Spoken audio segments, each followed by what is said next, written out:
नमस्कार दोस्तों, स्वागत है आपका रोड टू सक्सेस बाय निवोक्सा।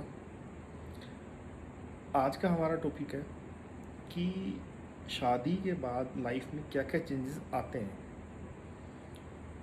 जो लोग मुझसे पूछते हैं कि शादी हमें करनी चाहिए या नहीं करनी चाहिए, तो ये भी आप सुनिए कि शादी के बाद लाइफ में आपके क्या क्या चेंज आ सकता है। सब कुछ तो नहीं, बट जितना मेरे को नॉलेज है मैं आपको उतना बता सकता हूँ।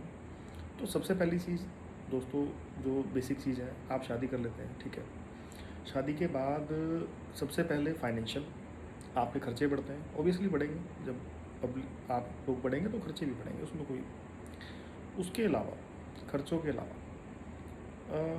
आप शादी करते हैं, शादी के बाद ठीक है, सब अच्छा चल रहा है, वाइफ भी आपकी सेवा कर रही है, सब सब बढ़िया है।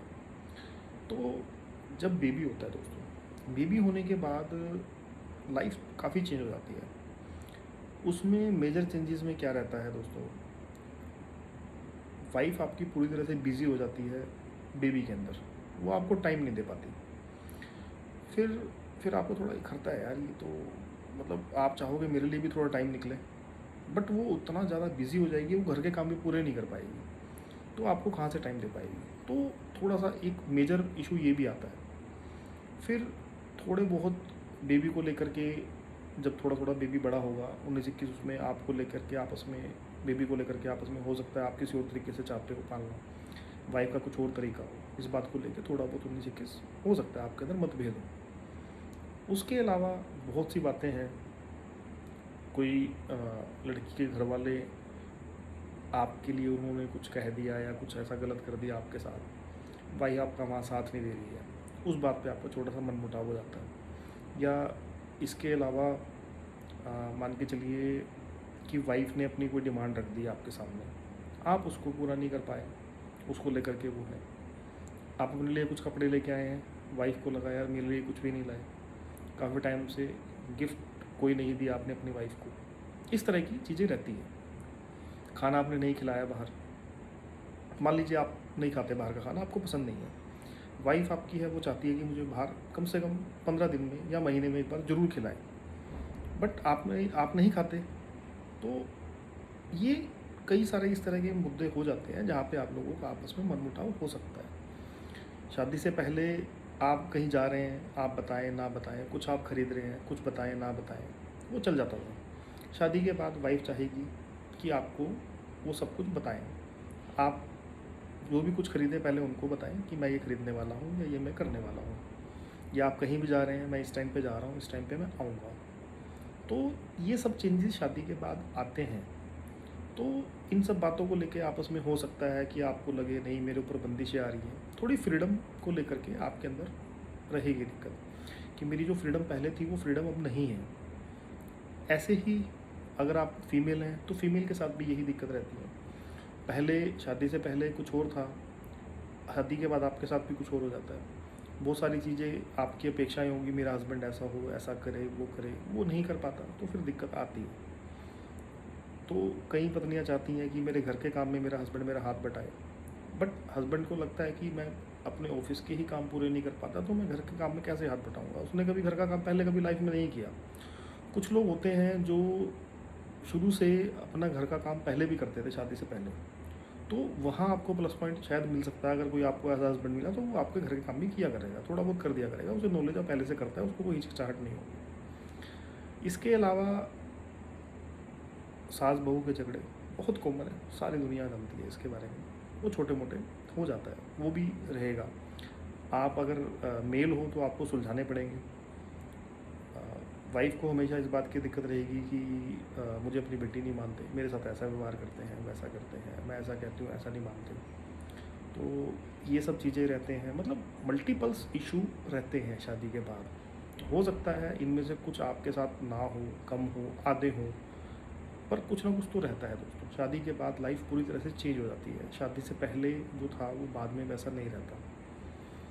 तो ये सब चीज़ें हैं, इन सब चीज़ों को माइंड में रखिएगा। फाइनेंशियल वो रहेगा, उसको भी माइंड में रखिएगा। बाकी ये सब चीज़ें हैं। तो वाइफ को भी कई बार लगता है या हस्बैंड को भी कई बार लगता है कि हम तो बहुत समझदार हैं, हमारी शादी होगी तो हम अपने हिसाब से रखेंगे, कोई दिक्कत नहीं है। और मैं समझा दूँगा, मैं बहुत समझदार हूँ, मैं तो अपनी वाइफ को समझा दूँगा, कोई दिक्कत नहीं है। मैं दुनिया को समझाता हूँ, मैं समझा दूँगा। ये वाइफ को भी लगता है कि मेरे तो सब लोग मानते हैं, मुझसे तो कोई नाराज़ नहीं होता, तो मैं तो बहुत अच्छे से रखूँगी अपने घर वालों को। शादी के बाद तो कोई दिक्कत आने वाली है नहीं। जनरली ऐसा होता है, माइंड में ऐसा रहता है, लड़के की भी और लड़की की भी, कि भई कोई दिक्कत आने वाली नहीं है। बट ऐसा नहीं है, दिक्कतें आती हैं, आप उसको कैसे हैंडल करते हो ये उसके ऊपर डिपेंड करता है कि आपका हैंडलिंग का तरीका क्या है। जैसे आप हैंडल करोगे वो फिर चीज़ें उस साइड में उस तरीके से ही जाती रहेंगी। आप छोटी छोटी चीज़ों को इग्नोर करने वाले हो, लड़का हो या लड़की हो, तो बहुत अच्छी बात है। हस्बैंड वाइफ अगर दोनों इस टाइप के हो, अंडरस्टैंडिंग हो आपस में, तो बहुत अच्छी बात है। उसके अलावा जैसे मैंने पिछली वीडियो बनाई थी, उसमें बताया था कि आपने अगर अपने से बहुत ज़्यादा स्मार्ट या अपने से बहुत ज़्यादा रिच या अपने से इस तरह का डिफरेंस अगर आपने कहीं क्रिएट कर लिया है, तो उस वजह से भी दिक्कत आ सकती है। अगर आपकी वाइफ मान लीजिए आपसे बहुत ज़्यादा सुंदर नहीं है या सुंदर नहीं है, आप बहुत सुंदर हैं, तो वाइफ को इस बात का भी इशू रहेगा कि आप कहीं मुझे कम लेके जा रहे हैं या कुछ ऐसा है।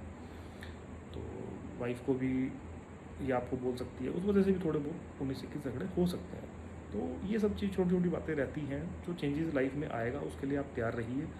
ईज़िली मत लेके चलिए बातों को कि मैं तो बहुत समझदार हूँ, मैं समझा दूँगा, या वाइफ को लगे कि नहीं मुझसे तो कभी कोई नाराज़ ही नहीं हो सकता, मैं तो आज तक कभी कोई नाराज़ नहीं हुआ, मुझसे तो कोई नाराज़ नहीं होगा और मैं बहुत समझदार हूँ, मैं समझा दूँगी। अपने हस्बैंड को भी अपनी सास को भी कोई दिक्कत नहीं है, हो जाएगा। ऐसा नहीं है, दोनों एक इशू नहीं है, मल्टीपल इशू होते हैं। एक जगह आप समझदारी हो सकती है आपके अंदर, 2 जगह, 3 जगह, 4 जगह, मल्टीपल इशू है। 25-30 इशू हैं, 50 इशू हैं, 100 इशू हैं, आप कैसे करोगे? सारे इशू एकदम हैंडल कैसे कर लोगे आप? कितना भी अच्छा मैनेज करने वाले हो, कुछ भी हो। जहाँ पे आप चुप रहते हो सकता है वाइफ चुप ना रह पाए, जहाँ पे वाइफ चुप रहती है हो सकता है आप चुप ना रह पाए। दोनों के स्वभाव 100% सेम हो जाएंगे ऐसा तो नहीं होगा, थोड़ा बहुत तो चेंजेस रहेगा। तो उन चीज़ों के लिए आप तैयार रहिए। जो लोग पूछते हैं कि मेरी शादी नहीं हुई तो शादी की मैं कर लूँ, तो बड़े खुश होकर पूछते हैं। उनको लगता है कि शादी के बाद तो जैसे कि कुछ ज़्यादा कुछ वो हो जाएगा उनके साथ, जबकि ऐसा नहीं है। हाँ ठीक है, शादी के बाद काफ़ी चीज़ें अच्छी भी होती हैं, मैं ये नहीं कहता आपको, बट सब तरह का है, अच्छा भी होता है, थोड़ा सा बुरा भी, दोनों चीज़ें हैं, दोनों चीज़ साथ लेके चलिए। वो डिपेंड करता है आपके अंडरस्टैंडिंग के ऊपर। अगर आप दोनों आपस में अच्छी अंडरस्टैंडिंग बना लें, लाख कमियां हों, कुछ भी हो, बट दोनों आप लोग मैनेज करने वाले हों, लड़की आपके आगे ना बोलती हो या लड़का आपके आगे आपकी बात को समझता हो कि ठीक है कोई बात नहीं, तो चीज़ों को हम आप लोग बहुत आगे तक ले जा सकते हैं। ठीक है, अगर प्यार नहीं हो तो झगड़े भी नहीं होंगे, अगर आपके अंदर समझदारी होगी तो। और अदरवाइज़ प्यार होगा तो उसके जैसी कोई बात ही नहीं है दोस्तों। प्यार भी हो सकता है, कोई बड़ी बात नहीं है, बट थोड़ा सा समझदारी से अगर आपको काम ले तो हो सकता है। तो ये है दोस्तों, ये मेरा एक्सपीरियंस जो मैंने आपको बताया। आप कहेंगे जी आपने इतना सब कुछ बताया, इसका मतलब आपकी शादी में ऐसा कुछ हो रहा है। तो देखो दोस्तों, मैं शादीशुदा हूँ, ये नहीं है कि जो मेरे साथ में लोग हैं वो भी शादीशुदा है, सबके अपने अपने एक्सपीरियंस है। तो मैंने सारा मिक्स करके अंदर डाल दिया उसके, कि किसी के हाथ कुछ होता है, किसी के हाथ कुछ होता है। तो मैंने एक ब्रॉड पिक्चर आपके सामने रखी है कि इस तरह के इशू रहते हैं, तो वो थोड़ा सा आपको ध्यान में रखना है। यही है दोस्तों, इसके अलावा तो अभी मैं ऐसा कुछ भी नहीं है। इसको थोड़ा ध्यान में रखिएगा दोस्तों। थैंक यू वेरी मच, आपने इतना प्यार से सुना। वीडियो अच्छी लगी हो तो इसे लाइक कीजिएगा, चैनल को सब्सक्राइब कीजिएगा और बेल आइकन को दबा दीजिएगा, ताकि जब भी कोई नई वीडियो डाले आपके पास नोटिफिकेशन आता रहे। Thank you very much.